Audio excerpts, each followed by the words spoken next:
Hello everyone and welcome back. This time, it's the bonus round here with me and Uber. We're going to talk some more about EverQuest next and more in depth about guilds in general. So it may not all be about EverQuest next. We may tell some tales about our guild experiences or something, but we'll try to relate it as much as possible to what we hope we see in EverQuest next. And with that said, I think we're ready to go. I think we're ready to get some bonus round going. First of all, I think we both agree that guilds are probably, well, let me say they should be one of the most important things in an MMORPG. Because at its core, the genre is a social experiment, basically, where everything is about doing the things you would normally do alone with other people, and that's the whole excitement about it.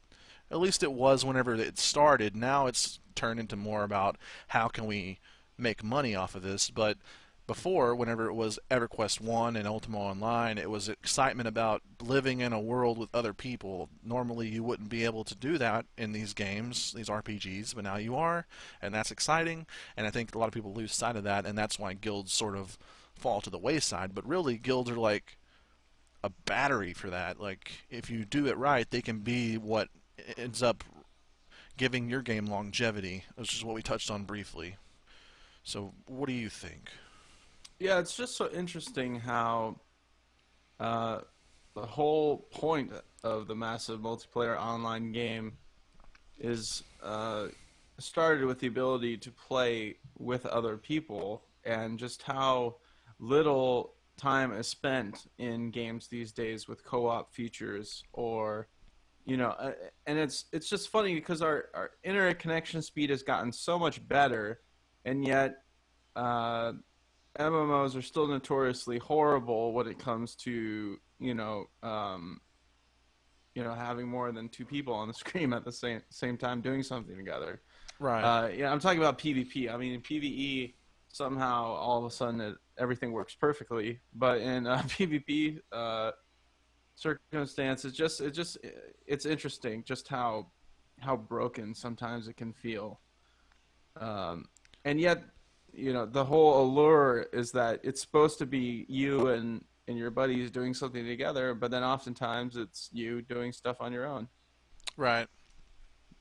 Because it's better to do it that way. Because doing with other people is just annoying or cumbersome, or, it's just, I just want to listen to my music and turn off voice chat and just do my thing, man. Leave me alone. I'm playing an MMO here. Yeah, I mean, and that happens to me all the time, and where I don't join TeamSpeak that day because I just want to like quest by myself. But if I feel like if they had designed the game right, then I would want to do it with other people more. So it's not a matter of just giving people the option necessarily to do things together, because that's just a matter of partying up. It's a matter of like benefiting on a statistical scale, like benefiting in terms of being rewarded more, but also benefiting you as in it's more fun to do it with other people, which I think is a key. And I think at its core, guilds sort of feed into that, because these are people that you kind of selected to be around, for better or worse, and so that's a pool of people right there that you're cool with doing other things with. So why not attach other features to the guild system?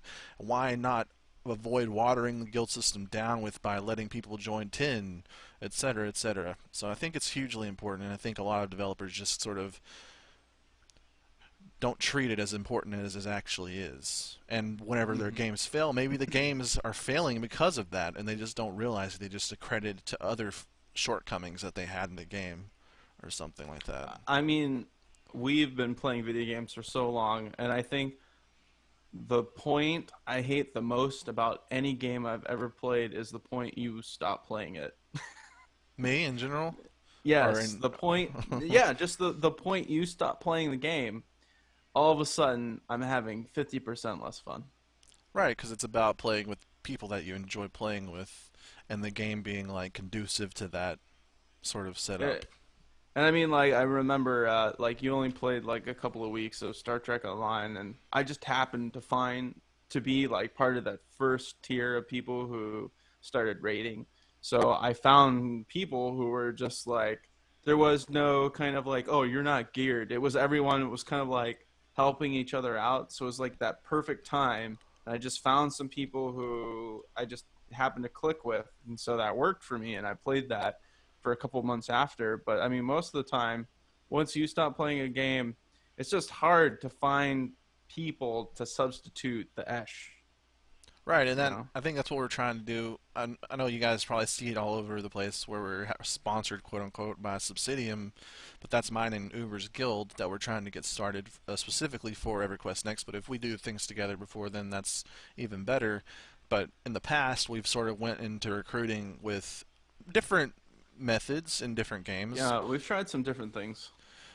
Usually, it's really heavily organized. Like we have a lot of systems in place that we run and things like that, and to an extent, I guess they work, but we haven't really. I don't think we've accomplished like the pinnacle of what we want to in any of our Yeah. guilds for one reason or another. I think a lot of the reason I think SOTOR we had a really good plan, but Yeah, I good think the point. server issues there's two big server issues that were connected together. One Yeah. was that our server was the most popular server, so there was literally 10,000 people in the queue to get in at any given time. And the reason for that is because people, the oceanic peoples of like Australia and stuff, they decided to make it the unofficial oceanic server, and we didn't realize that. So we had literally North America and Australia, New Zealand, and places like that all vying for spots on our server. The problem wasn't just limited to the queue being so huge, which was a huge issue. Nobody could log in and play together, but Yeah, it took us 6 hours sometimes to get yeah, in. but it was also because that meant 50% of the people who were on that server were playing on Oceanic time zone, which is the opposite basically Yeah. of North America. So we had fewer chances to meet people on the times that we would play. Even though I'm a night owl and I'd be playing at 5 a.m., that wasn't ideal at all. At Yeah, any I mean, exactly. We would recruit people, and then they would log off. We wouldn't realize, because we wouldn't talk to them. Mhm. You can't. It's hard to tell sometimes where someone's from in text chat.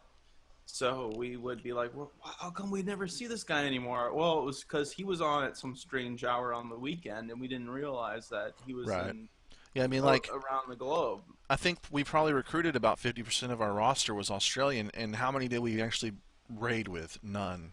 None. And Everybody then was what was American. what was really bad is when then they opened up an Oceanic server, and then half our guild left us, and then the server died, and everyone moved servers, and they set up guild transfers way too late, and they didn't really set up like moving the guild entirely. It was only guild name. Right. And so it was just like I fronted all of the money for our guild bank and for a lot of the guild stuff we had, opening up tabs and what have you. Right. And then it was just all wasted time pretty much. Like I did everything I could to keep our guild together as long like I didn't want to be like, oh, I'm just going to stop playing cuz it's not fun. I'm the type of person that will like put myself through like layers of stress Punishment. and torment in order to make the game just a little funner for other people. And it sucks because I feel like every MMO we've played since, I'm trying to think of an MMO where it was like, really, I feel like FPS games is where we've actually collected people that we keep playing with, Right. and not really MMOs, which is weird because you think MMOs are the games that are geared towards creating communities, but I feel like it's the FPS games. It's the games you can drop in, play the game, and then like you can focus more on getting to know people because there's like less to do, so that becomes part of it. Yeah, I to don't an know. extent. I think, but also I think that's even changing now with us playing the Call of Duty area where you can matchmake instead of joining a server. Oh yeah, that's horrible. Oh, that I sucks. mean, it's easier to play because I mean, in the past, Yeah. if your favorite servers were empty or full, even you were screwed. But now you can obviously just drop in and play, which is great for people who have already got established communities, so they can just drop in and play Oh, together. But no, you mean it's horrible for people with established communities, right? well, I mean, if you think about it, people who are already together playing, what does it matter? They're going to play together. They just queue up together. But people Oh, who right. Okay. I just mean it's horrible in the sense that all these people can just queue up to play. They get dropped in X server, Y server. But it's not like when there's a server list and you look for people you that know and stuff. server, and you know those people are going to be on there that day, and you get used to them showing up at a certain time. And I mean that's how we met. I mean that's how I Yeah, met half the people I still game with today from years ago. Is it was it was through it's just like I think the developers who allow people to be in multiple guilds at the same time, they're overlooking that aspect of, like, not necessarily loyalty, because you're not necessarily loyal to these people, but it's just that familiarity. And when those people, there's no like connection. right. Yeah, I mean, and you think other than the games that are doing multi-guild systems, that even though FPSs are sort of getting rid of the community field of it for the betterment of convenience for people, Mm. MMOs still have perfect systems for that sort of thing, where you have a guild of select people, and no matter what server you're on, you're playing with the people, and even if there's a million other people playing, you always have a way to contact your favorite people. And I think that's what we're trying to tap into with Subsidium by not just going out and recruiting for either one skill Right, not zerg or recruiting or or numbers or whatever the case is. We're trying to find friends, the people that we actually are legitimately going to enjoy playing with, not just put up with on a day-to-day why is it basis. so hard? Because in general, no offense to anybody listening, but 90% of human beings are kind of dicks. So it's like, Especially online. I think yeah, it has to do with the whole anonymity factor. But it's just like you would think it would be easier to just find some like decent human beings that just, yeah, they maybe they like joking around, but it's just like they're still level-headed people. right. Well, But it's just like the internet is just like this sarcastic, like, oh, wouldn't it be funny if I said that? But then it gets taken to the next level and the next level, and it's like we don't need to one up each other. There's no sense of like community. There's no sense of like achieving the same goal. Like I was just playing this. Sorry, I'm going to take this way off topic. I was hanging out with my family this weekend, and my cousin got this board game called Epidemic, and it's like 4 to 6 players or something, and everyone plays on the same team. Your goal is to wipe out like viruses or whatever, but everyone plays on the same team, so you win and lose together. And I like that because instead of, there's just so much competition, and it's just like it doesn't make sense to me sometimes the level that people take it to, where they're competing with each other. It just seems like it's like sport to me. It's like sports fans, because I'm not really into sports all that much, and it's just like some people are like ready to literally beat each other to death, and it's like, really, why? It I doesn't make sense think, to me. well, that Canada is like notoriously nice as a country, but then when Vancouver Canucks lose in the cup final, they literally riot. They riot Vancouver. So yeah, and I think actually what you're thinking of is like, well, first of all, one of the biggest things, I don't know if it's necessarily, I think part of it, our problem recently has been the internet, obviously being full of dicks, but part of it is also because we're getting older and not everything is as funny as it used to be. So like whenever we talk to like a 20-year-old and he's just making jokes constantly, maybe in the past we are so young and dumb that we were like, oh, this is fun, this is what we're supposed to do, this is hilarious. I remember laughing at the dumbest shit, like almost dying because I thought it was so funny whenever I was in high school. But nowadays, a lot less stuff is funny. Well, And I think. Sorry, that's you can okay. keep going if you Go need to. for it. That's fine. Well, like I've always been a guild leader. Like I don't know what it is about me, but I've always been a guild leader since I started gaming in like my freshman year of high school. And so it's weird for me because I've always been gaming with predominantly older people. And now that I'm the older kid, so to speak, it's weird because listening to these younger kids, I just can't put up with them. Right. And I know, like watching this, I just sound like a tool saying that, but just can't deal with it as much. Or it's like I take that back. I mean, I will let 14-year-olds into our guild because I'm usually just like the yeah, let's all be friends, come on, but I just have a shorter fuse than I used to have. I just can't put up with the BS as well as I used to be able to, I guess. Yeah, I and don't I know. think everything was, to me, everything was funny. And when I was in high school, or even a little bit after high school, oh my God, I would laugh. I can't even remember what was so. There's no way that my friends were that funny. They're not that funny now, and so like I just remember just driving around laughing at stuff like so hard that I would almost die. And nowadays, I don't think I laugh the most at GIFs on Tumblr in my life. That's what I laugh at now. And it's usually, unfortunately, of like cats. So it's just like that's age is just It's just a come. sign of old age right there. There's a cat GIF where he can't drink milk. It's a baby cat. It's a kitten, and he's trying to drink milk, but he just cannot fucking figure it out. And he's not using his mouth. He's using his paws to like attack it. It's the fucking funniest thing I've seen in months. And I just laughed for like minutes, full minutes at this GIF. And that's what my life has come down to. And that's the kind of stuff that I look for in a guild.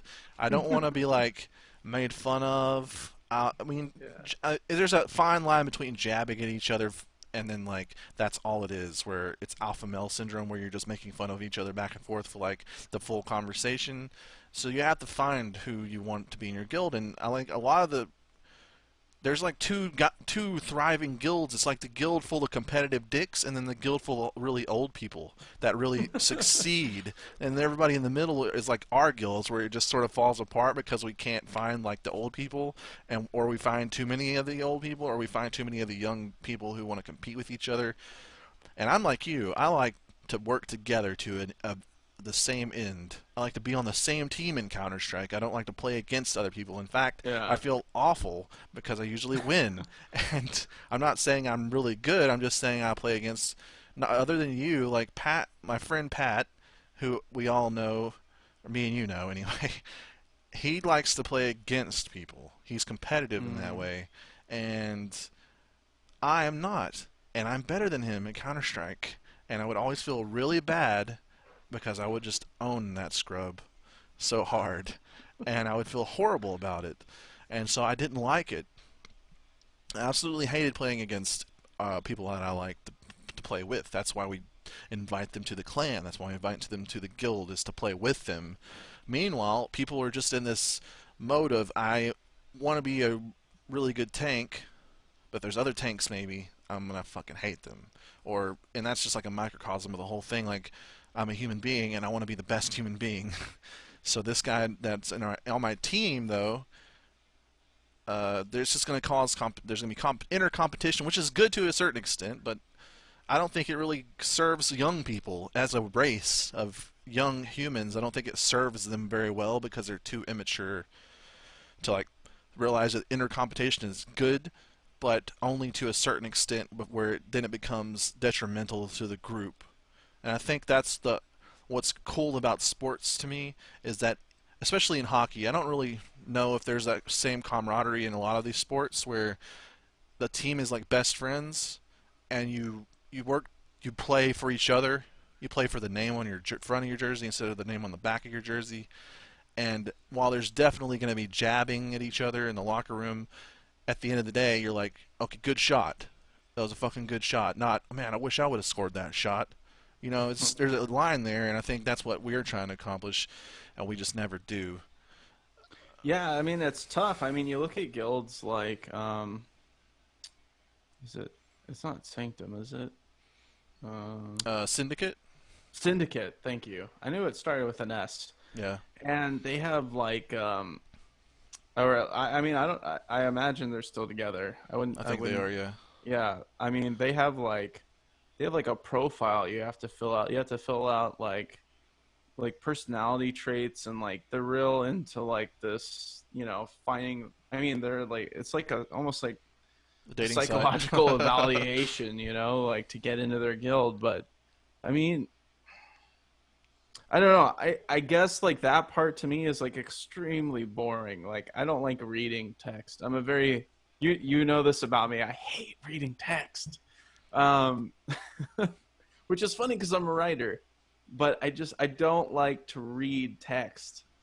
Anyway, the point of this is it's just like we've created really in-depth systems to try and like entice people who maybe like are looking for a little more hardcore of like structure, a little more like they're looking for groups that are like really well organized, but they always end up just like falling through the cracks. They always end up to be people who are like, oh, when the game launches, they're no longer there, or the game launches and now they changed jobs or something. And it's just like we always like have the best of intentions, but yet Right. it never works. And I'm trying to like we we had the best guild during our day of defeats worst days because we had a competitive Cal open and then a Cal main team. And so like and we had our own server.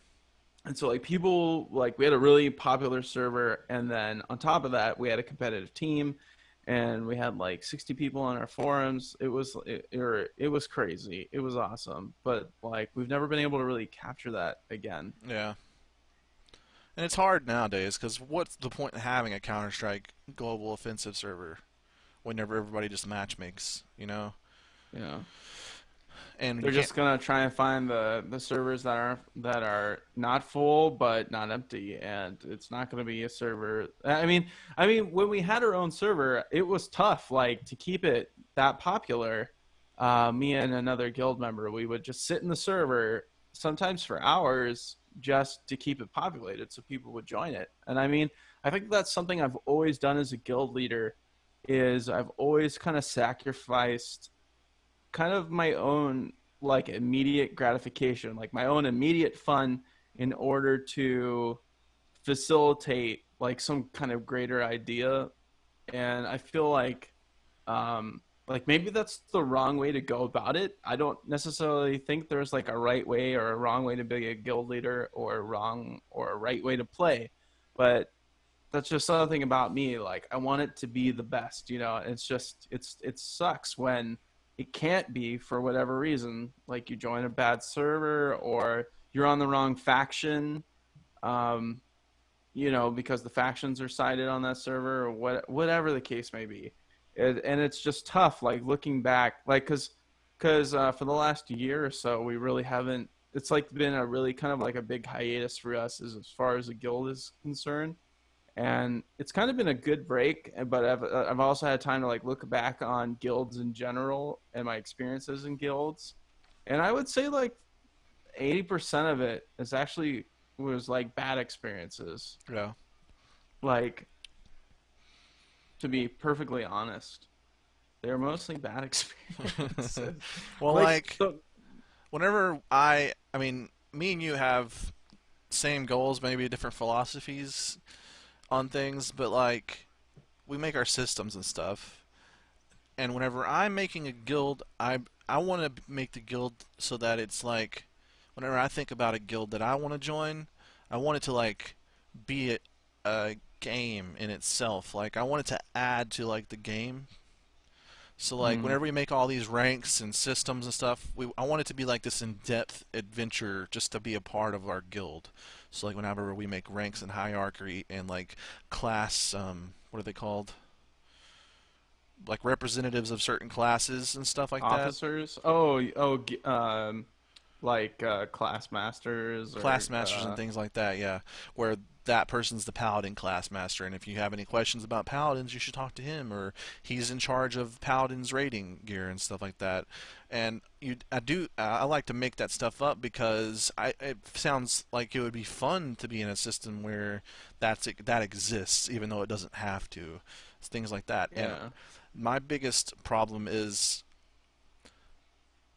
I want like you whenever we were trying to get this podcast going, I had so many issues with my sound, and I just was not happy. Like whenever I first made my YouTube channel, I had no subscribers, obviously, and yet I wanted my videos to be just as good looking as the people with millions. So I worked on making sure that whenever I put out a video, I edited it so good. I had the best graphics I could do, and it looked as good as anybody who has tens of thousands, if not hundreds of thousands of people. But I only Right. had like 10.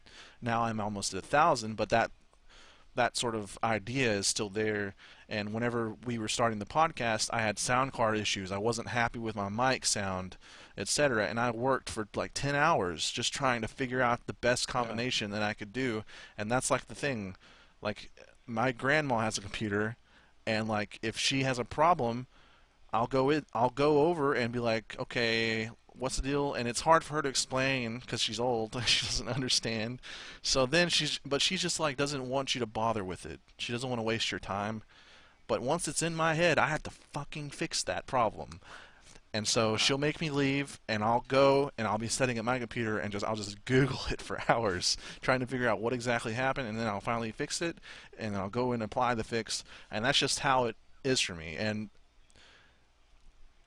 with graphic design, I'm so glad I designed graphics, because if I didn't, I would be in so much trouble with my personality. Because even when we make like this podcast, it would be so easy to just do the audio or something, not even have a website, just have an iTunes page or something. right. But I'm like, no, it's got to look pro. It's got to be the best that it can be, and Yeah. that's why we're doing video instead of just audio. Because I was like, the best podcasts do video. It doesn't matter if 10 people are listening to us. It has to be video, because that's the top that we can do, and we can do it because we have cameras, so we should do it. And even though it's Right. like completely hard, it's so much harder, and we have to do so much more prep beforehand.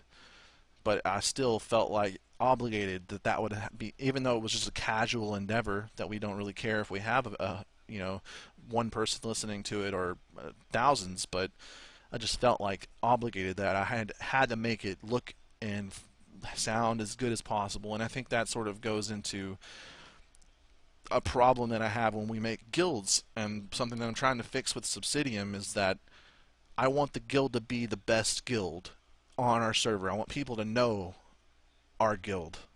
I want people to say, "Oh, that's the guild that's full of great people." Whether that's our goal, or the best rating guild, whether that's our goal, and we never accomplished this sort of thing. In fact, Day of Defeat Source is probably the only time we ever really accomplished something so great as winning Cal Right. Being championships and known stuff by like that. other, yeah, guilds. Because like in Shadowbane, that's what happened. You know, you could be a famous What was that? scout in Shadowbane. Before me and you played, you only played briefly, but that was my game Yeah. that I played like for 2 years straight. And you could become a famous scout or a famous, warrior, and people would know you because that's just how the game was built, and because it just sort of worked out that way. I started as a scout, and that's the class that would help everybody run faster, but also you could track down enemies with your tracking feature and go hunt them down and kill them. And That then I was such moved, an awesome feature, that yeah. tracking feature. And like there was I the next time I played, well, I started a guild that was full on RP because we were on an RP server, and I started a guild called Servants of the Shroud with my friend at the time, and we were a shade only. And if you guys don't, nobody knows Shadowbane. I don't know why I'm asking, but it was a race that was all white, pale skin, no hair. Their eyes were all black, and you could not be a healer. No healer classes were like you couldn't be a healer on that race. It was just one of their restrictions. And healers were huge because that's the only way you could teleport was to have a healer, cleric of like at least 30 or above. So we would cheat some. We would have where you can only really be a shade if you're in our guild, but we'd have like alts that we would just log on to when we needed to port and then log them off. And we had this really in-depth lore, and I made a whole like language for like, or there was this thing called Orthanatos, which is like the language of the dead, but it wasn't like It didn't have an actual language to it. So I made one, and we all would speak in it and stuff. And we just became so famous that whenever the people that were running the game were like, "We're gonna commission this comic book that we want people from the game to be in," some of my guild members were in the comic book. That's There pretty was like a awesome. shade cult, I and forgot about this story. yeah, there was a shade cult in the comic book, and there were members from our guild in there. And I left and came back years later on the forums, and people were speaking in the language still. They were still all greeting each other with "Hyson," which is like hello, and it was so cool. And there's a whole lot attached to it too. We would go hunting on our little ice island and kill anybody who joined and stuff like that. But and then like the next time I played as an elf, and the elves had this really elf only class called Blade Weavers, where you had two swords, and that was the only race that you could be a Blade Weaver as. I think you could be a Blade Weaver as half elf as well, but you had to be an elf. And the only way you could become a Blade Weaver was to get the Blade Weaver rune or whatever it was called. And that's how classes worked. It was you would launch a class, you would create your guy, and you pick a class of like rogue, mage, or warrior or whatever, and then you would pick subclasses. So if you were a rogue, you would pick an assassin, but you could be, or you would pick an assassin rune, but you could be a mage assassin or a regular rogue assassin, and that would change completely what the character was. And so you could be a Blade Weaver warrior or like a Blade Weaver scout type Blade Weaver. You would still have your Blade Weaver stuff, but it would be like a little bit different. So you would build for like crits, or you would build to be like a tank, but it would still be a Mhm. Blade Weaver. And that's like the entire guild. It was an elf guild, and we were almost all Blade Weavers, and we all had this awesome Blade Weaver gear, and we would just. It was like a militaristic thing, so we were like Spartans. We would just sit in our middle of our town for hours and take turns sparring with each other to see who the best Blade Weaver was. It was awesome, and we would go out and like patrol the place that dropped the Blade Weaver runes, so we would have complete control over the whole server's supply of Blade Weavers. It was really fun, and you Wow. become famous by doing that sort of stuff. But and I think that's what we're trying to. I always strive for is that feeling of okay, everybody knows you or our guild for X, but we just have fallen Right. flat on our face mostly. Well, if you remember, we only played Guild Wars for I think it was 2 months. Is that right? Or Maybe was it a less. month or two? Yeah. Okay. I think we played the original Guild Wars for maybe 2 months. But in that time, I think we were on a PvP server, if I'm not mistaken, and Maybe. we were RPing in one of the main towns, and I remember people messaging me specifically saying, "Oh my God, dude! Like I thought you were an NPC for like for like a minute, like because we were like totally in like character in this world, and like I'd say we got like if I got like 10 messages, 8 of them would be like, "Oh, dude, you're doing an awesome job." And it's just like maybe maybe that's what we need to do. Maybe if we find the role players, because those are the people that are like more invested in the social aspect Right. as opposed to the gameplay aspect.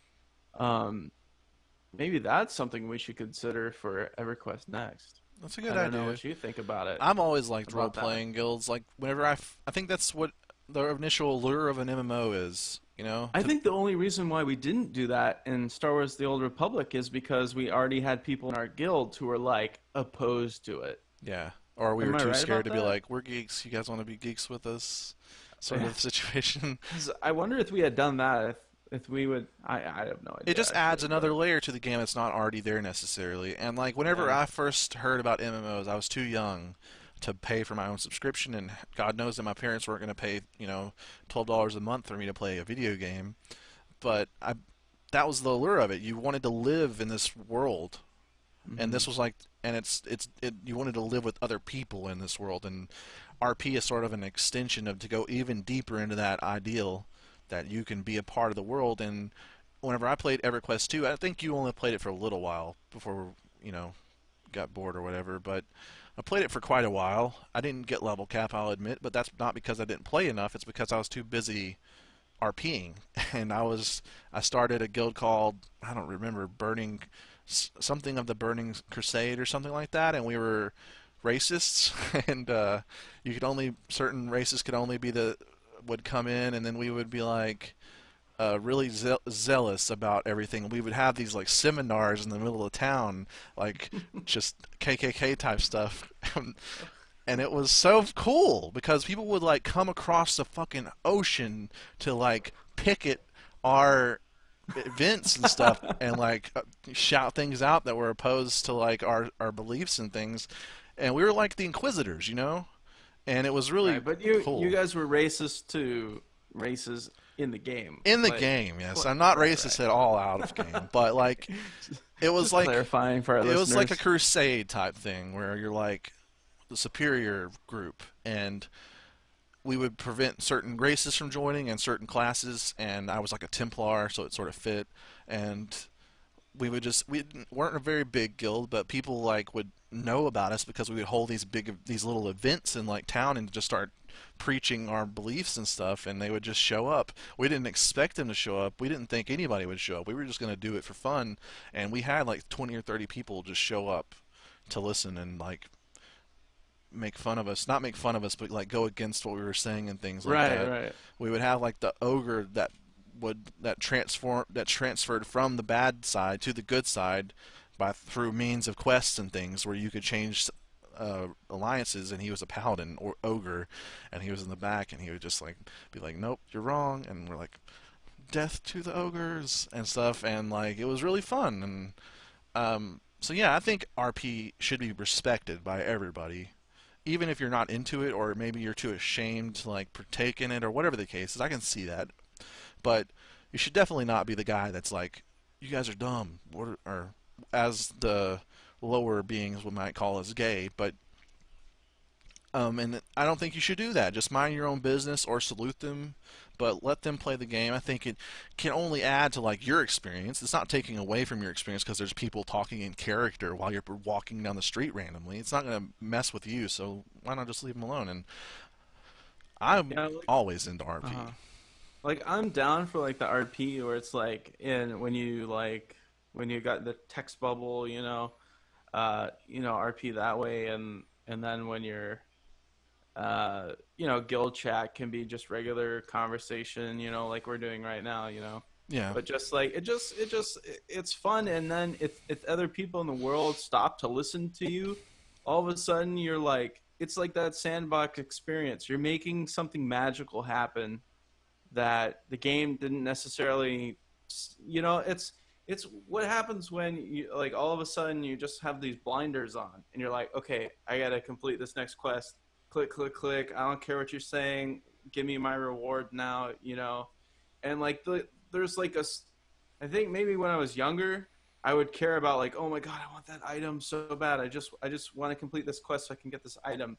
But like now it's just like, if it's too monotonous, I just start falling asleep. My head hits the keyboard, and I'm just like, okay, I know I'm done with this game now. It's like that. right. It's when I start to like nod off and fall asleep. I'm like, the world is not long for me to continue playing this game. It's like it's on its way out. Right.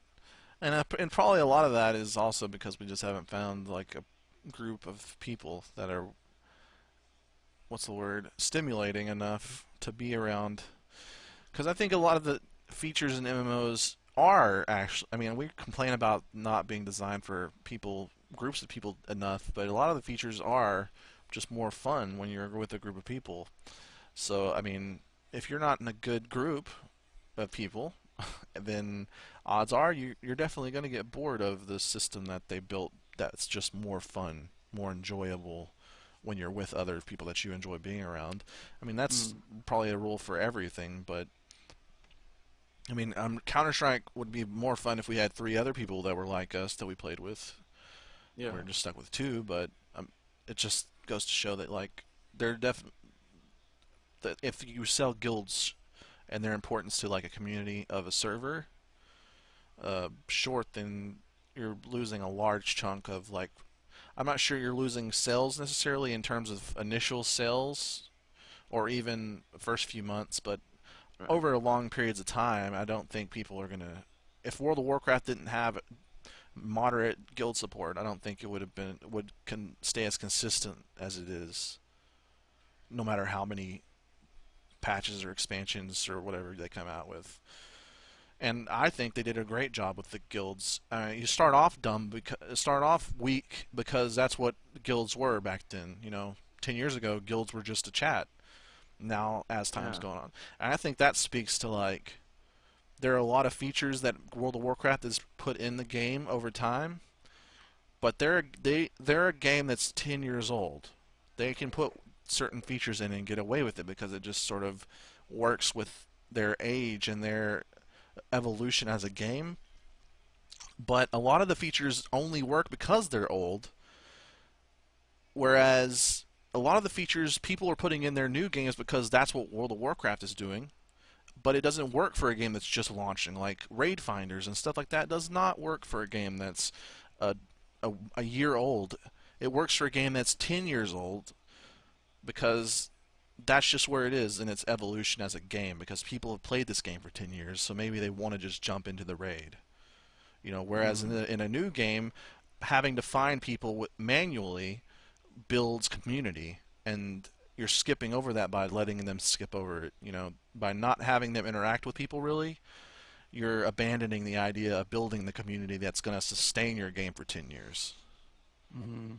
And there's a lot of new features that WoW put in that do work that you should, but I think the problem developers are having is differentiating the features they're putting in that are going to work for a new game, a game that's not necessarily new in technology, but new as in it just launched. Age more so than technological advances or whatever. And I think that's the job of a developer to open their freaking eyes and say, okay, well this feature is great for World of Warcraft because it's 10 years old, but it may not be good for a game that's just coming out. And that's what I think. Interesting. Um, Interesting. I mean, because you got to say that a lot of these games that are coming out now are pretty much just like World of Warcraft. They have all the features that World of Warcraft does. So why aren't they successful? I mean that's the question, isn't it? I mean, I think it's because it's already been done. I mean, you can't just slap, and you have to really change the way the game like takes place. I mean, for example, I think I'd probably still be playing APB if the damn targeting system wasn't so ridiculous. Right. Because it allowed you to create a lot of user created content. You got to play with your friends. You got to do a bunch of different things, running and gunning or driving around in cars, creating music, for your victory sounds or your death sounds. But yeah, it was just the gameplay wasn't quite up to snuff. Um, you know, it's like because gameplay is king, but then there's also the social aspect. But I think in that case, the gameplay just wasn't quite there. Now, I do think you They should. like because they unleashed the rocket launchers, and it was just a nightmare after that. Yeah.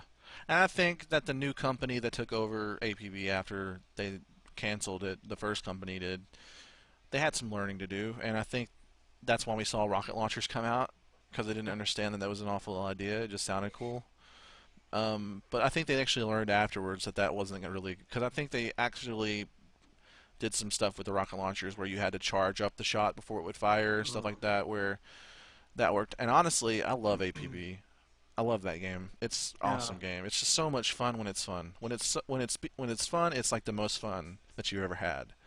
But sometimes you can just get into a rut where you're up against hackers or something like that, and it just can be the worst. It's sort of like Counter Strike in that way, where it can be a whole lot of fun if it's being fun. Like it's yeah, and then you're just not if it's just not fun, then it's like the worst experience you've ever had. But I yeah. think APB deserves a lot of credit for doing a lot of great things, though. I think their cache store is really well done. You don't need it, but you can use it, and it's sort of pay to win. But I could still kill people with the default gun that I get in Noob, and when I'm starting a new character, and still do well. And I think a lot of the cache stuff like the car add-ons where you can make your car look better. Things like that were perfectly done. But yeah, I think it's sort of like, but I think it's sort of like Counter Strike in the way also that it runs on an inferior engine. I know Source is like fabled and legendary, but and it is in terms of like physics and what you're able to do with it from a design standpoint. But like the Cone of Fire system is not meant for competitive play. It's just too much randomness to really rely on. And to that extent, I think that's what they sort of went with in APB was this circle where your bullets can hit anywhere within the circle. And depending on how accurate the gun is, the circle's smaller, but there's still that randomness to it, where it doesn't matter how many times you shoot at their head, it could miss. But at this, I really love the game. I could play it right now, but it's just not fun to play with by yourself. You know, it's just like one of those games. But I mean, it was so fun, like getting a crew together and driving around, wasn't it? Yeah, it was a Like lot of fun, and because that was it was fun. like Grand Theft Auto MMO because it was fun because there's anything could happen. A Yeah, car could come soaring through the air out of nowhere and land on the guys. It was crazy. It was yeah, just that's that sense of it, and I think that's the sandbox coming through that we're hoping we get in EverQuest next, where you could anything could happen that nobody plans for, and hopefully the AI is good enough, the way they're talking, that that could happen. And I think a sandbox sort of thrives in that way, where like it's just so random that it's good. It doesn't have right. to be so. That's the whole opposite of linearness. It's just so random that even if you're, it doesn't matter what you're doing, something crazy could happen potentially Yeah, at any like given time. there should be like, the bread and butter, main quests, but then there should be quests that are just procedurally generate, like in a Grand Theft Auto type game, so that it become those moments are allowed to happen. Right. You I know? mean, and I think with APB the randomness is sort of the player driven because they're driving cars and fucking knows what they're gonna do with them. But Yeah, like in a game like EverQuest, I think the voxel system actually plays to that. If they just make it really nuts, where you can knock down a tower and you don't understand that somebody's over there beating on the tower, then all of a sudden the tower's like falling over, and you're like, what the fuck is happening? And things are just happening. They're not scripted happening. They're just happening, and you're like, oh my god, I was either just crushed by a tower that somebody knocked over, or the enemies that I were fighting just were dead because of it. All of a sudden, it just yeah, nuts stuff is happening. So like in APB, if you're chasing down criminals, all of a sudden a car goes to the intersection and just kills them. It just random stuff like that happens. People that aren't even doing anything in your mission are affecting it by accident because they didn't turn right or they didn't slow down in the intersection or something like that. And that's the beauty of a sandbox. It's not just about freedom necessarily. It's about randomness is also one of the huge selling points. And I think that's what Skyrim does well, or Elder Scrolls, is because it's not necessarily random, but they script it in a way that it feels random at certain points, hmm where people will just run up to you and, okay, there's a quest because you just got close to this forest area. That's scripted, really scripted, but it feels like, oh, this is a random thing that's happening that I may have never gotten if I didn't go to this part of the forest. yeah. That's how I feel about sandboxes, though. I didn't know where we were going with that for a minute, but then it I just don't sort know. of, We're just talking about guilds and our experiences in MMOs, but it just and sort of fed right back into the point. So, of EverQuest next, anyway. yeah. I mean, it would be awesome, someone using an ability, the bridge collapses, and you all end up in like a randomly generated dungeon, like one floor down in the world. Right. Yeah, It's I just like mean, there's so much room for possibility, and that's what's so exciting, because there's usually just not that much to be excited about. I mean, even with the latest MMO we played, Neverwinter, there was that kind of like exciting idea that we were going to be able to create our own stories and our own levels. Um, but what happened?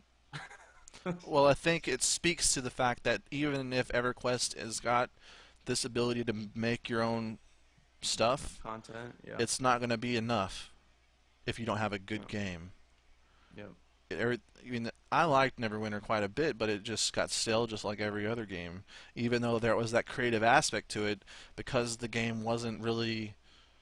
The quests were just not inspiring. Like I didn't care about the lore. I didn't care about what was going on Well, I don't. I didn't really feel like the personally. combat was that great, to be honest. Like, I mean, it was more action oriented than most, maybe, but I felt like it was still the same sort of. And I don't like the direction that some MMOs are taking, where the capital cities are like worlds in other MMOs. Like they're just too effing big. I mean, we spent most of our time in the capital city on Neverwinter, and I just couldn't remember where the hell to go for anything. I was just constantly following the like navigation, like magic dust on Right. my screen. Like I was never like taking it in and really like, oh yeah, like internalizing it. Yeah, it didn't become like its own character that you knew and stuff. I understand that. Yeah. Like in WoW, like every like quarter has its own feel, has its own like, oh yeah, and you like put it in your brain and like, oh yeah, there's this area.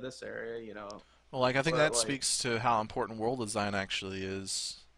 Like, I think one of the biggest, best things about Final Fantasy XIV is the world design. In that I've seen every zone in every MMO, and they all sort of are the same. You know, there's a desert zone, maybe there's a purple zone for some reason or whatever. But then I enter an area in Final Fantasy XIV, admittedly by accident, because it was like a level 40 area next to a level 20 area, and I was like, "What? I've never seen this zone in any game."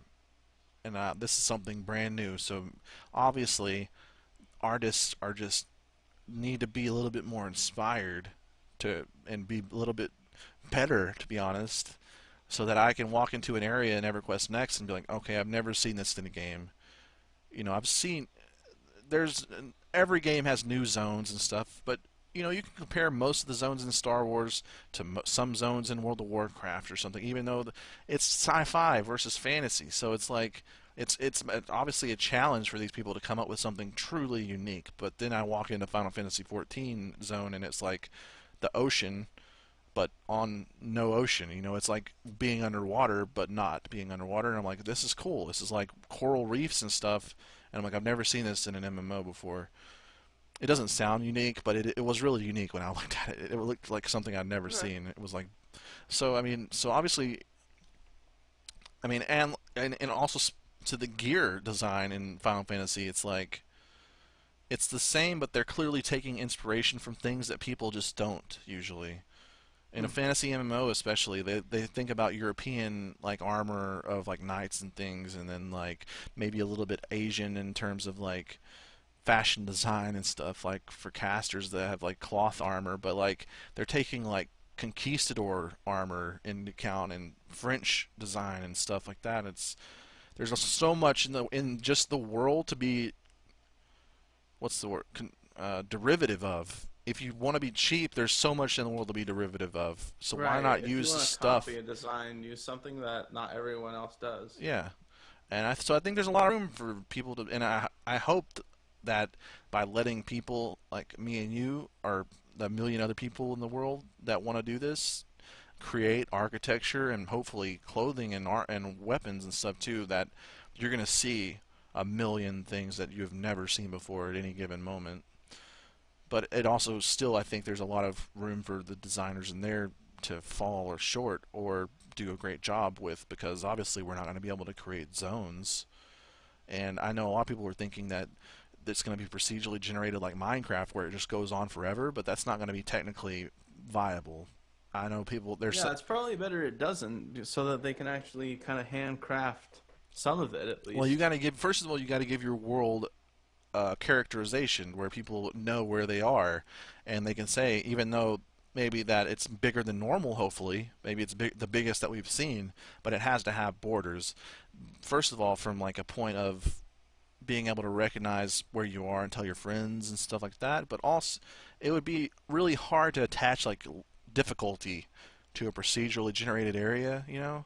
If it just keeps going on, how's the game going to say, okay, this is a tier 1 area, this is a tier 4 area? Yeah. But additionally, I know they're saying that they have the technology to do that potentially, but if you've run a Minecraft server, then you know the more people walk out and forever and expand the world, that's the more RAM your server needs to have to support that, even if there aren't people logged on all the time.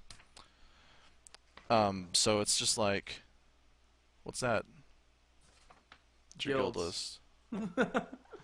But like, so that's. I don't hope they don't.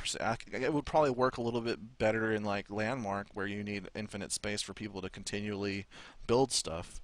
But in EverQuest Next, definitely not. Definitely not. I hope they're huge. Don't get me wrong. I hope they're freaking massive. But I hope they're not procedurally unlimited.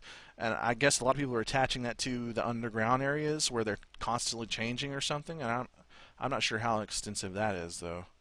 So we'll see. Very good. So, is there anything we wanted to talk about with the guild system stuff? I don't know. What was your like biggest thing that you think is the most important on your list? Most important. Well, I mean, I think I don't know if it's the most important, but I do agree with you about the guild exclusivity. I think like if you can be in more than one guild, what's the point of even having guilds? Because you might as well just have everyone be in a server guild or something, you know? Because Right. at that point, there's there is no point. Yeah, I I understand know what you that's mean. like a it's just it's a becomes a paradox. What's the point of being in a guild if you could be in a guild with every person on the server like at the Yeah. same time It's in like, multiple different what's the ways? difference between being in 20 guilds or being in general chat?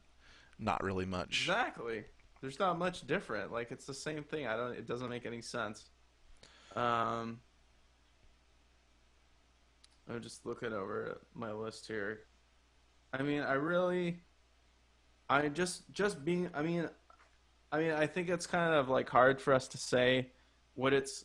We've both been regular guild members, but it's like, just I'm trying to look at it from a different perspective because my perspective is always I'm a guild leader who will literally bend over backwards to make the guild experience awesome.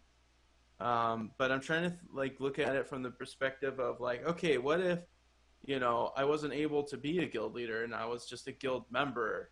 What would I want like in a guild as far as like what perks do I want to make it worth it for me not being a guild leader? Yeah. And I think that comes down, I think a lot of, obviously, we come up with these ideas where we, as people, try to give other people rewards. But there's a limit to that. And I think a lot of people want actual rewards in the game. Like, they want to be rewarded for being in a guild in terms of legitimate, like, items or money or something tangible rather than just the experience of being in the guild, you know. And I think that's Yeah. what we offer. We can offer. We can offer the experience of being in a guild that they would maybe enjoy. But at the end of the day, if they're not feeling like it's something they're gaining something tangible from it, then a lot of people aren't gonna appreciate the guild because that's just what they see as a reward system.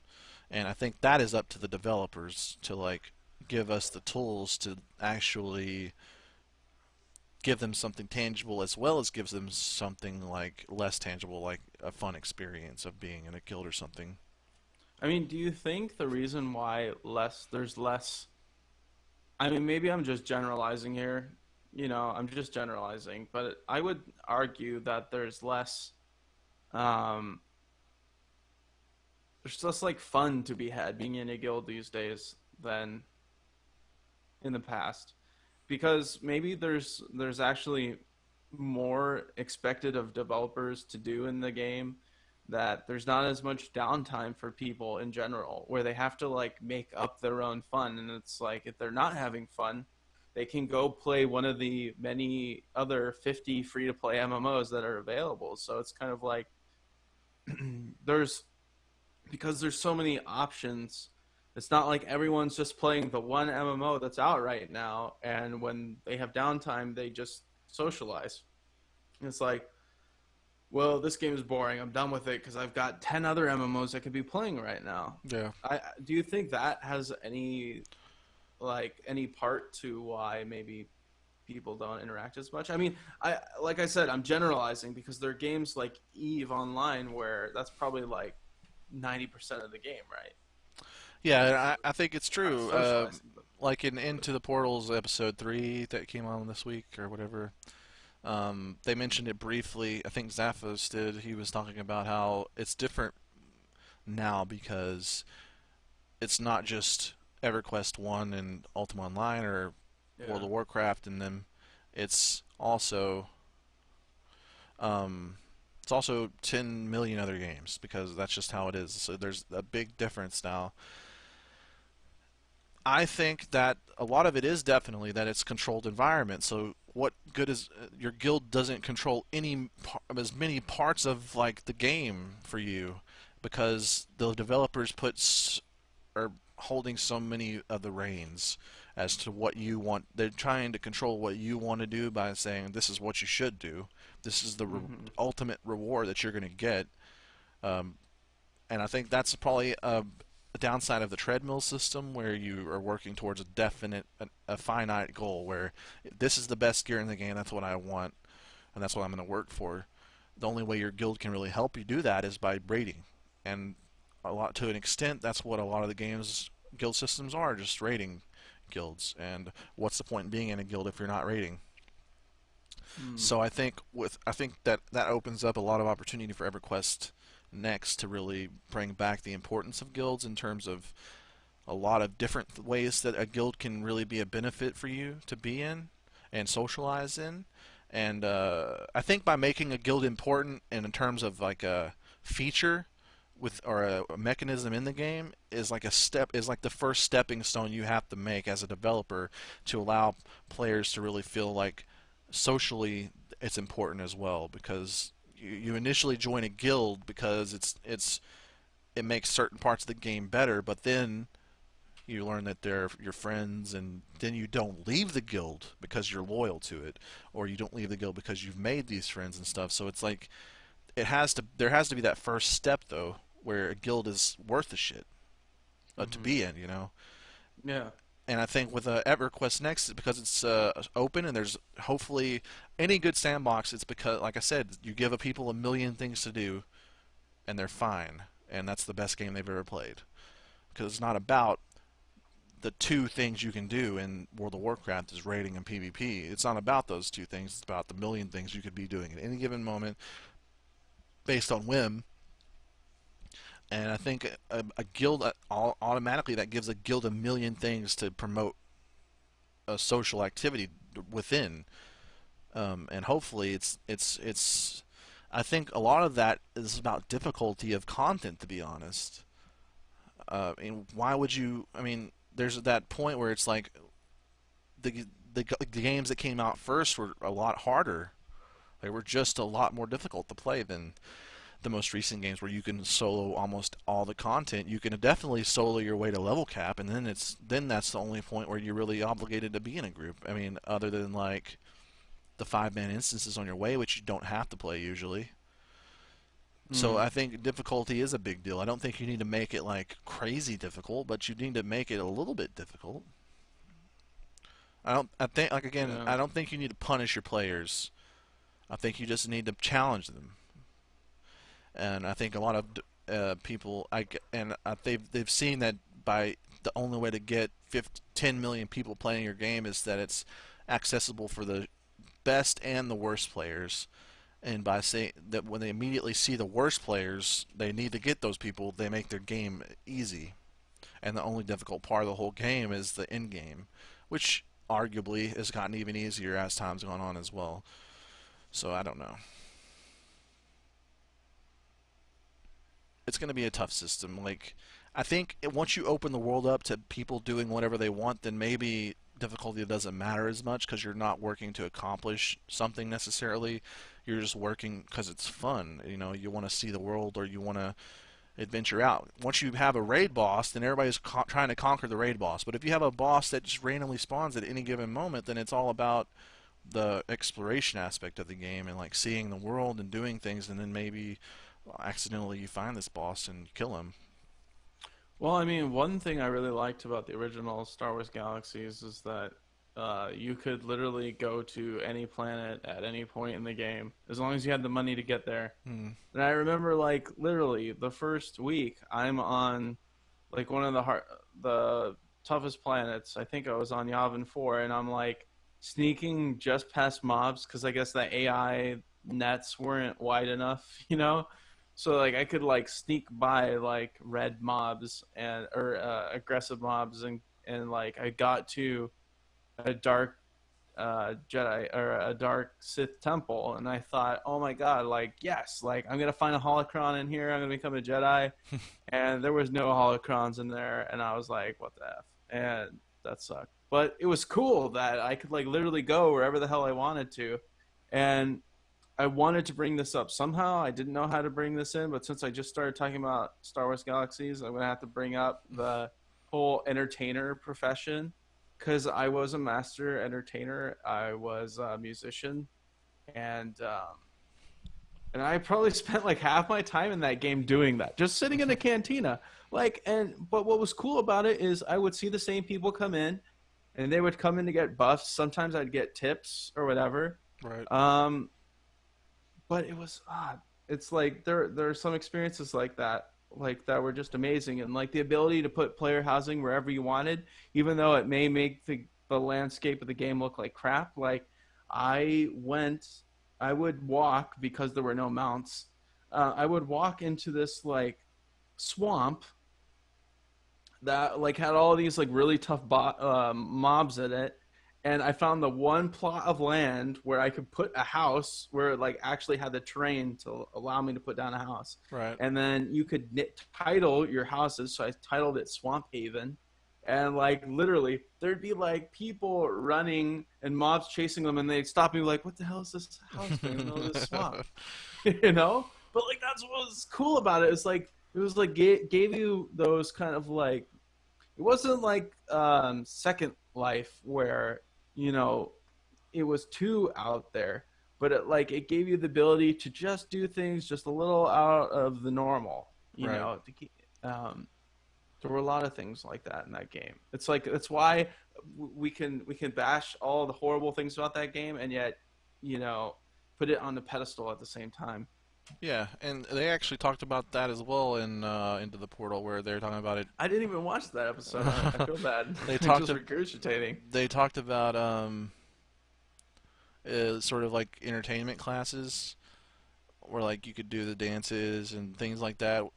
They talked about that a little bit, and I think it would be cool to have something like that. I mean, if you're gonna have 40 classes, why not add 50 classes and have some dancers or something like that? Well, I mean, there could easily be bard type classes, Yeah, you know. I mean, you can go with something that's, you could be something that's really specific that gives you a certain buff, and like that's the whole thing about a sandbox. Though we go back to that over and over again, is like it gives you just stuff to do. It's not I mean, about like have they come out and said like straight up they want to be a sandbox game? as far. I mean, I don't have a memory to like quote anything, but yeah, I mean, that's the thing. That's their thing is they want to create a sandbox MMO and like in any I wish they would successful give us more sandbox. I information. know. Well, it's like in SOTOR. I mean, not SOTOR. God, Star Wars Galaxies is like you had so much you could do, and it wasn't. And I hated the pretty much the combat system and the leveling system. It was awful to me because I didn't want to shoot a pistol a million times to be a pistolier, but most of the stuff was awesome. Like you would walk through and you'd see a city, and you're like, "What's this city?" It's not really on the map. It's because people built that city, And you go into a Yeah. bar and you see like Twi'leks dancing, and you're like, "Oh, this is like a strip club?" No, it's not. It's just a bunch of people in a bar giving buffs out. And I remember I was in a guild, and I was like, "How do I level? This is really hard. I don't want to kill bandits outside of Tatooine or Mos Eisley all day." So they would take me to like Dantooine or something, and they would get the freaking brawler, the monk or whatever that. Oh, Terras Kasi Master is what it was, and Hmm. that was like the best class, I guess, for like combat. And he would just like do roundhouse kicks on like giant monsters and stuff. And we would have me and him and like this dancer chick, and she would like we would camp, and then she would dance for us and give us the buffs, and we'd go out and kick some dinosaurs or whatever we were doing. And it just gave you so much to do, and it wasn't like about there was quests, but it was most of the time you're just grinding, which I didn't really like, but it was different, that was for sure, and I did it because I wanted to be Yeah. a pistolier, you know. Yeah, So like it wasn't a perfect game, but there were so many things about it that it's like it's surprising that we go back to it for yeah, all of its faults. It and I only played it briefly to be honest, but I loved it. I had a lot of memories from it. I just remember going into one of the bigger cities and there being like a gunfight between like rebels and like the Empire players, and they were just fighting in the streets, and I'm like, what the fuck is happening? And it was people just having a fight, and like the guards would like check you for smuggled items and stuff like that.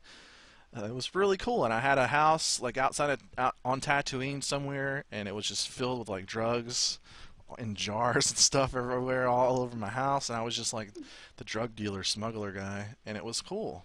It was really cool. I mean, I didn't like that weapons would break, but I really liked how just like I had to go to like they didn't have Naboo in the game, did they? I don't know.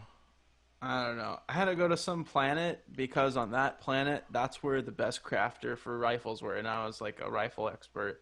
And I had to go to that planet because that's where the guy was who made these weapons, and I had to travel to his house where he had a vendor for them, and like they were like super expensive, but they were like really, really good, and it was just that's cool, it Yeah, was just like I remember I wanted the carbon armor or whatever it was called.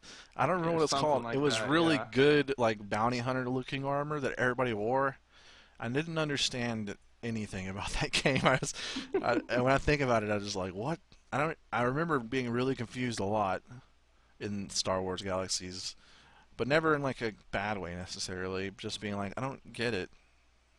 Like, Yeah. I put this armor on, why am I still dying really fast? But these other people have the same armor and they're like crazy, like doing karate kicks and stuff. But I had to buy that armor from people instead of like getting it in drops or rating or whatever the case is. I had to buy it from Yeah. actual people who supplied it, and I remember going in. I think it was in Corellia, outside of like a city. We were fighting these mobs, and this Jedi just shows up, and you're like, "There's a Jedi!" And everybody's freaking out because Jedi's are so rare, and he's just like doing like somersaults with his lightsaber and stuff, and I'm just like, "Oh my god, what's happening? This is so good. This is so good right now." But yeah, uh, I thought they did a lot of stuff right, and I think a lot of people think that EverQuest Next is taking a lot of away from that. Actually, they're using Star Wars Galaxies more so than their previous EverQuest titles in terms of like inspiration for a sandbox, because obviously Star Wars Galaxies was the I mean, one of it the was like the few. ultimate sandbox. It just there were certain too many things that I think the fact that Star Wars was attached to it, I think then put a whole another layer of like baggage. Yeah, well, I Because it mean, couldn't just be a good MMO; it had to be a good Star Wars game. I don't. I remember when I saw it, I was like, yes, this is exactly what I want in my life. I want to be able to live in the Star Wars galaxy, and that's what it provided. But the problem, I guess, ultimately, is that it didn't have 10 million subscribers, so people like George Lucas wanted it to be more accessible or more exciting about it, so they went through all the changes, the new gaming experience or whatever, where everybody could become Jedi's or whatever the case was. I didn't even bother. I stopped playing whenever Lightspeed came out, where you could, and I was really excited about that expansion because it would let you get on ships and live in the ships and stuff. But I didn't really. I bought it, and then right after that, I just sort of didn't play it. uh, But it yeah, was I fun though. was. Yeah. I mean, I think it's a smart idea that they're taking a lot of the ideas away from it, but I think it would be a little bit dumb to take too much from it. Because obviously, if it was perfect, or it We'd still wouldn't be be playing it. it wouldn't be canceled. Yeah. Yeah. I think on my list, the most important, obviously, is the no multi-guild system. So I won't go over that too much because I could probably rant and rave for like another episode's worth on just that. Um, I really like the champion idea, even though I'm sure it's not a great system to be honest. But it just sounds really cool to me. That and maybe even you had to, as a sponsor of of a team, you had to like provide certain like s- stuff to them, like gold for entry fees, or the only armor they could wear was guild armor, so you had to like provide the guild armor for them through crafting or whatever the case is. So you would actually be like a owner of a sports team, sort of, where you provide their gear and things like that. I just think that's a really cool idea to me, and it would sort of like give a flair to like organized PvP. I mean, we talked about it in the last episode, I think, where we debated whether organized PvP has a place in a sandbox. But I think if you added something like that to it, or even maybe that's the only organized PvP is the guild sponsored PvP or something like that, then not only does that attach such a huge importance to a guild in PvP, but it also makes organized PvP a little bit less lame, to be honest. Something a little bit more important. Well, I think if you don't have, see, here's the problem with open world PvP is that people can camp areas because they know where to go to camp and to grief people. And to be honest, I actually don't think Sony has a problem with griefing because of certain things they've said during the court. I mean, they're going to protect people who don't want that type of experience to happen, but it seems like they're much more open to random people just beating up on each other Right. than other developers who are very much like, don't worry, you know, you will not be deflowered in any way in our game. um, What do you think, but I though? mean, but I think like I think if you do away with quests, then you no longer have like set places where you know, oh God, I'm going to need to bring 10 people with me or I'm never going to get this quest done, even though it's like give a fish to this guy across a lake. And there's like 10 people just waiting for you to cross the damn lake, like in one of the zones in World of Warcraft, like one of the low level zones, like when you first like fly to a city that has, that is Contested. neutral or yeah Yeah. contested or whatever, and like there's like fun to that, but then not when your faction is like super, like it's super sided against you. Right. But in a sandbox type game, there's um that's less likely to happen only because it's more random, where one, you're going to find missions, and two, where enemy players are going to be. Yeah, maybe they'll have rallying calls or what have you, where they force you to kind of like go up against each other, but it just seems like there would be less overall ganking, where you don't know necessarily like where everyone's going to be at any given time. Yeah. Um, Yeah. I mean, there really is something that no MMO has captured other than the Shadowbane experience. You can look on the map and see a guild, like their influence over the world map, and be like, damn, that is that guild. Like that is, those are real players. I mean, maybe EVE Online, but it's like, man, this guild owns this part of this server. Yeah. It's You know, like I they're just still man. remember the guilds that were the most like prominent. Like this is how it worked. Okay, each city had a guild attached to it, and each city had a different guild. But then you could create a nation that would control all those guilds. So you would have a whole continent with just this one prominent like logo, and you're like, oh shit, that nation has the entire ice continent. Like that's their land. And I remember it was Morlock's vengeance, and Morlock was one of the, I think it was one of the gods or something, and It was all about like minotaurs and like destruction and shit. And they had the entire ice island, and if we wanted to set up our little shade community, we had to alliance. We had to join their nation, or they would destroy us. So we ended up being part of Morlock's vengeance, and that meant we had to go to war with them whenever they would go to war and stuff like that. And then you had this team called the Pink Pansies or something like that, and they were all centaurs. And it was so cool because centaurs were overpowered as hell. But like, and they were smaller. They had like just the undead island, but the Morlock's Vengeance and the Pink Pansies would like clash like all the time in these huge like sieges and stuff, and it would never really get anywhere. It was just like this conflict that would never end because both teams were just so strong. But it was really, I love Shadow Mane. And there's an emulator. I keep getting tempted to just like go and try to sign up for the emulator so I could play, but it's like it's Shadowbane, so it's like Those graphics are it's so real. bad. They were bad when they came out. Those graphics, man. I think that Ah. they would make that game with modern graphics, considering everybody's internet is better and stuff. If they just remade Shadowbane and called it something different and just put the same mechanics in, it would be huge. What was really sad is they started developing another MMO and then they canceled it. Yeah, they just they Wolfpack turned into something else, Stray Bullet Games, I think, and they started making something that looked decent. I mean, they didn't show any. They were so early on; it was just like concept art, a few concept arts, but they looked pretty cool. Yeah. And then they just disbanded, I guess. I It's remember unfortunate. one of the SOTOR developers worked on Shadowbane. Um, I think he was one of the system designers. It's really a shame, though. I mean, like the only problem with the game was that it was so ahead of its time that the technology wasn't there yet. So you would get into a siege of like hundreds of people, and it would just be so laggy because half the people are still in like 56K modems and stuff, and they just couldn't handle it.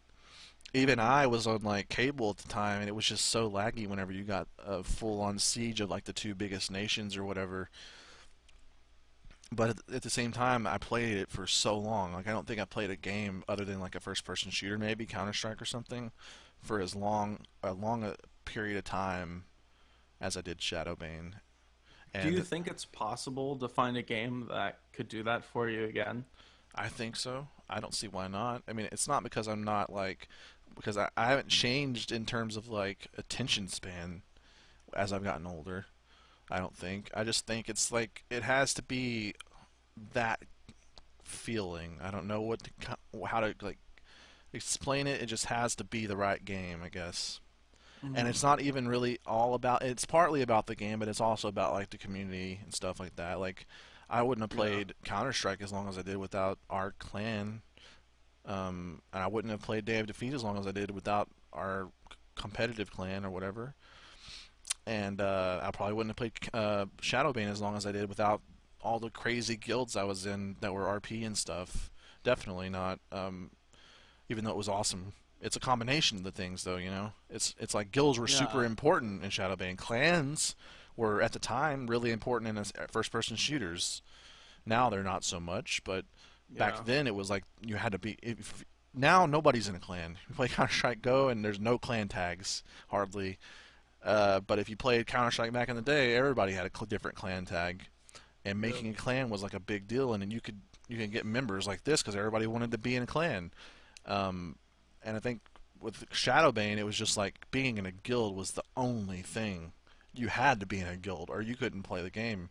You could be an errant, which is what they call people without the guild, where they just had a little gray shield above their head when they weren't in a guild, but they were just gankers, and they would immediately get killed because everybody knew that they were gankers. Hmm. That game was awesome. Okay, it gave you so much to do, but without hardly any mechanics. I don't understand it. They didn't like put any mechanics in that game, but just by having like certain little things in there, you just had so much you could do. Like the fact that classes were reliant on drops, which I think is sort of reminiscent of whatever Quest Next is doing by having to go out and find these classes. Not necessarily as much competitive as it was because these were drops. This is just an NPC you go talk to, I assume, to get these classes, or maybe a quest you have to do or something. But Oh right, like these runes would drop, and then you could re-roll a character based on well, those runes, you right? basically you would have like say you start off and you build a warrior, but you're just a warrior. You're not anything particular. It's just a blank canvas basically. And then you have these runes like the bounty hunter rune would give you the ability to track, and then I like see. the Blade Weaver rune would give you the ability to dual wield and have all Yeah. of the Blade Weaver attached stuff would be there. If you wanted to be a ranger, you would roll. You could be a warrior ranger with swords. You could be a scout ranger with a bow. You could use throwing axes. It didn't matter. I remember a really popular build was a barbarian with throwing axes, and you would pick the race that could fly, and you would just fly up and just machine gun axes at people from above, and it would just decimate people. And that was the whole thing, though. Like you would, bounty hunter was a really popular rune because you wanted your scout or whoever led you to be able to track the enemy down and chase them down and kill them no matter where they went. So you had to kill a mob in a certain little spawner area, and they would drop that. But it was like limited, obviously. So you would either camp it. It wasn't like a super hard drop to get because it wasn't like really long respawn times, but it was long enough for people to get in position, you know. And so I would get on. I had a special character. It was just I don't remember what it was. It was like a ranger, I think. And I would get my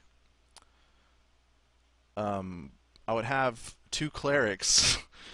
One cleric at the spawn for bounty hunter, one cleric at my base of operations, my city, and I would bring in my ranger to the one cleric for the teleport and kill the bounty hunter rune guy, get the bounty hunter rune, and then immediately have my other cleric ready with my name typed in because you had to type a name into the teleportation box. I would have my name typed in and ready to go. I would hit it, and he would immediately start teleporting me back because there's a chance that you're going to get killed so they can get your rune or whatever. Oh, okay. And it was awesome. And I That's and you cool. leveling was like a non-issue. You would just get a druid who had crazy AoEs, and you would just glitch into like a wall or something so nobody could attack your whole group. You get a whole group in a mass beside the druid, and he would just macro and go to sleep.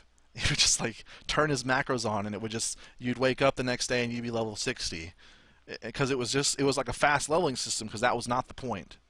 The point Right. was to fight other people, and you know to do that you wanted to be level cap and stuff. So it was just like a they could have probably just let you have level 70 or whatever, and like the level cap was a soft cap sort of because once you hit level 70, that was the level cap, but you could still keep gaining experience, but you would only gain one experience for kill. So people and you would need about 1,000,000 kills to get a level.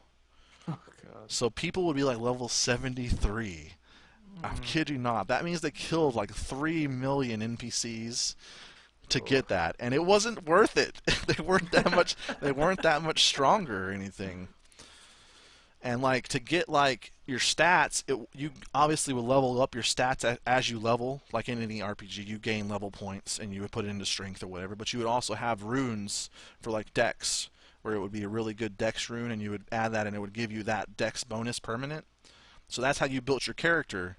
Instead of like picking from a spec tree or whatever, you would go out and find these runes that give you Right. statistical bonuses or actual abilities. And obviously, you had a limit as to how many you could get on one character, so that gave you your diversity between characters. Otherwise, everybody would have every rune, you know. But you would build your ranger around tracking, so you would need the bounty hunter rune, or you know whatever the case was. Oh, that's why in SOTOR there was the holocron system where where you would have like certain combinations on your character would give you certain bonuses. That came from Shadowbane. Yeah, if they would have gone like all out on that sort of stuff, it might have been cool. Well, I'm just saying Yeah, that was the influence right there. that I think people just don't even know Shadowbane existed a lot, which is really a shame Yeah. because it just did so much so early, and nobody's. The sad part is nobody's done it since then. Like Yeah. PlanetSide's doing it a little bit, but it's not the same. Um, where you just literally let the players control every part of the game, like economy. The only way you could get gear was through other people, and it wasn't an auction system. You had to go to like the NPC city. It was like a safe haven where you couldn't get killed, and you would have to like talk and chat with people that if you wanted Yeah. armor or runes or whatever. I would actually go and farm the bounty hunter rune, and then go to town and sell all my bounty hunter runes, and that's how I would get my money. And it was the whole economy was player based. The world was all for players. It was about control and stuff. And if you there are certain areas that were really valuable to be controlled because there was good mob spawns there for leveling up your new members or whatever. So it was all about territory and stuff, and it was really fun. It was really fun. Well, Ish, if there was anything I think I would have to conclude from our discussions tonight about guilds is that maybe I'd be interested in creating an RP guild. Not necessarily to RP, but because maybe the RP players are the type of people who are looking specifically to make social groups and to make that their primary focus as opposed to raiding PvP or, end game content. Not to say that you can't, that RPers don't want to get to end game content, but maybe they're the type of people that are looking for something much more specific, Right. group wise. Um, anyway, so now I mean I'm just gonna now I have something I'm gonna be throwing around in my head. Um, so that's cool. Yeah, definitely. And I think a lot of it is also the difference now is that there's so many more people playing games like MMOs. In the past, it was all about, oh, this seems really exciting because we get to play with 1,000 other real people that Yeah. hadn't been seen. Now it's normal, and they're looking for other things, and that doesn't necessarily mean guilds in their heads. Those are the guild is not important as important because playing with other people isn't really necessarily the whole point anymore. Yep. But yeah, I agree, and I think RP is fun in general. I think it's hard to sell an RP guild that really wants to accomplish other things is the only problem I've ever found. It's like if Hmm. you want to raid, RP guilds not necessarily the most conducive place because people are busy like in the tavern or whatever. But Right, but when you look at servers, when you look at the servers that have the highest populations before a game gets canned, it's probably the RP yeah, servers definitely. that And have the I highest think populations. the rule of thumb is that RP servers are the most civil of all the servers, which I think Yeah. is true, and I think it's worth even if you're not an RP guild, it's worth. And I'm sure RPers hate me for saying this, but it's worth rolling a normal guild on one if you don't want to be bothered by griefers or idiots or whatever. Yeah. Um, There yeah. I think the thing that I take away from our discussion, and we're taking away a lot, but the main thing is guilds are really important, Yeah. but it's not necessarily about it's not our jobs as the players that make up the guilds to make them important exclusively. I think the developer has to take the guilds seriously in terms of how don't underestimate how important they are to your game's success. Because even if only 50% of your people in your game are in a guild, which is not a really accurate number at all, because there's way more people in guilds than there aren't, but even if there's only 50% that are in a guild, they do more than just affect the people in the guild. It's like a whole ecosystem that an MMO, in my mind, an MMO ecosystem really only thrives if the guilds are a huge part of the whole thing because people can love them or hate them. There can be relationships between guilds, not just people, or people and guilds and stuff like that. So I think that's my whole thing is that if as long as EverQuest Next puts a huge emphasis on guilds and how important they are to the long-term success of any game, no matter how good or bad it is, um, then they'll be fine. Yeah, I mean, I think usually the most impressive things that have happened in MMOs are usually the result of one guild doing something or one guild, uh, acting out against another guild. it's because, again, it brings into the fact that you've organized all these people to do something specific, Right. and that's where the magic happens, is when you can actually organize people to do something on a large scale that you can't do in a normal game. That's what makes it different. That's why it's worth. That's why it should be worth playing. Is because you're able to do the things you can't do in single player games. Not, you know, playing a single player game next to a bunch of people. Right. Yeah, I think that's probably why I didn't like Guild Wars 1, other games like that, even Star Wars, because it felt like a single player game. Like it's just everybody was playing the same single player game together. Yeah. It wasn't like a multiplayer game really, and that's what MMOs are supposed to be, massively multiplayer. That should be what they're about. And but yeah. So is that all we got to say about this? This is a really long bonus, I think. This is like, yeah, this is like its own show. Yeah. Okay, so I think we actually had a lot of stuff on our list that was the same. So that's probably a good thing. That it should be something that is obvious. If it's I obvious to think we both of got all of us, the like the very key things that were the same. right? Yeah, I think if it's obvious to us, then hopefully it's obvious to them. But then again, we've played plenty of games that didn't have like any of this stuff, so we'll see. Yeah. I think it's even more. I think we can agree that it's probably going to be even more important in a sandbox MMO than it would be in like a MMO that has very specific goals where you don't really need a guild to recognize that. So we'll see though.